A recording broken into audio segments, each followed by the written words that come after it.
Alright, YouTube, I was asked my opinion explicitly on the concept of indigo children. So the Occult video 79, indigo children, crystal children, etc. I think that this term is woefully misused.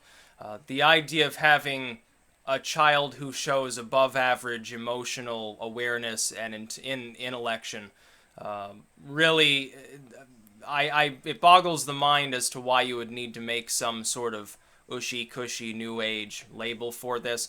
What you're really saying, I think, is your child happens to be smart, more self-aware than their peers tend generally to be, and has a bright future ahead. They're a gifted child. That's essentially what it means.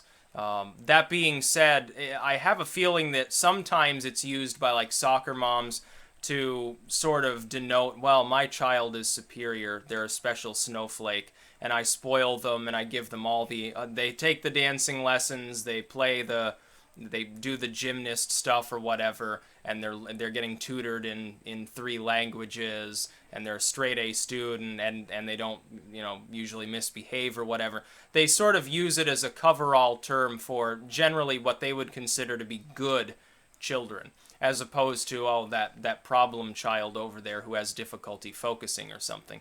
I will say this as somebody who flew through school mostly with straight A's, who was always near the top of my class, but did have behavioral difficulties and was not a good child, but in fact the exact opposite, a complete hellion. I think this term probably wouldn't cover that particular category of person. You are smart, but socially you're basically blissfully unaware of what's going on around you, not really interested in society. I know there appears to be an undercurrent of pessimism among some people that use this term, as in the child is well aware of the unfair nature of the world. I would say that shows that your child has above average cognitive development and is intelligent and hasn't had the independence beaten out of them. Now, anyone who falls under this category would be a friend of mine, probably, because some of us refused to get it beaten out of us well after we were children, retained the rebellion, retained the utter disdain for man's retardation, and will always continue to do so.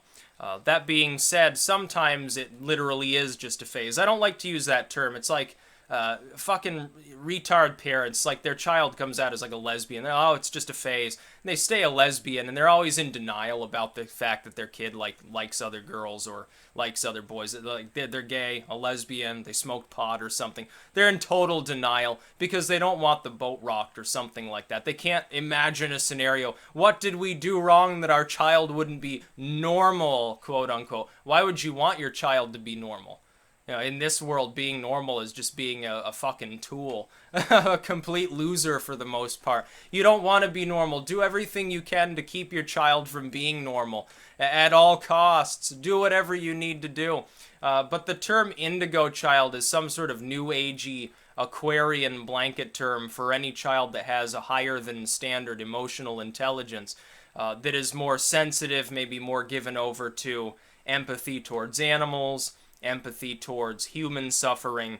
Part of this is because of the change in culture. You've got to realize, even as recently as when I was raised, there was a great deal of focus put on the plight of the rainforests, the whales, stuff like that. Those were the big issues. But as far as human suffering, we were sort of insulated away from that. That is, foreign cultures were just that foreign. We didn't really know that much about it. There was no widespread, for instance, home internet usage that we could find these things out about. There was no people were in a slumber. Probably especially when I was growing up. In the 90s, you're talking post-USSR, you're talking sort of what some people thought was like a new golden age. We don't have any adversaries, everything's fine, economy's churning along. People literally fell asleep during this period. The only undercurrent a lot of us were too young to really be experiencing, sort of the grunge or punk revival movements, sort of the we're bored suburbanites were lashing out at society stuff, which of course got torn apart by the news constantly. Oh, they're smoking pot. Oh, they don't have respect for Reagan or something like that. It's just a bunch of bullcrap. But to use the term indigo child, or even the newer crystal child, oh, they're a step above the indigo children. They've evolved even past them. The idea that there's like this group of people out there with special auras or special powers or something, that they're going to, I guess, the Atlantean gods come back and these become like the emissaries of mankind, like ambassadors to some galactic council. That's, well, that's way far out there, man. Even the hippies back on acid weren't thinking such things. They wanted the Age of Atlantis to come back, but they weren't waiting for like Indigo Child, space aliens, star seeds, and dolphins to do it. And that's basically what I think. I think it's a misunderstood term. If applicable at all in a more pure form, it's applicable to relatively few people. And really a better way to put it is, hey, I've got a gifted child. That's what it boils down to. Then again, there are people who are quite intelligent. On an academic scale, they'd be very intelligent. And maybe intelligent as far as being critical thinkers that have no social awareness. I fall under this umbrella. I can analyze things well. Academically, I excelled. But socially speaking, I was either completely disinterested in society at large, or at the same time was too awkward to really join in it, even if I had a desire to befriend certain individuals, because, I never really learned how to do that. I was too focused on learning the other stuff that I felt was more important to me.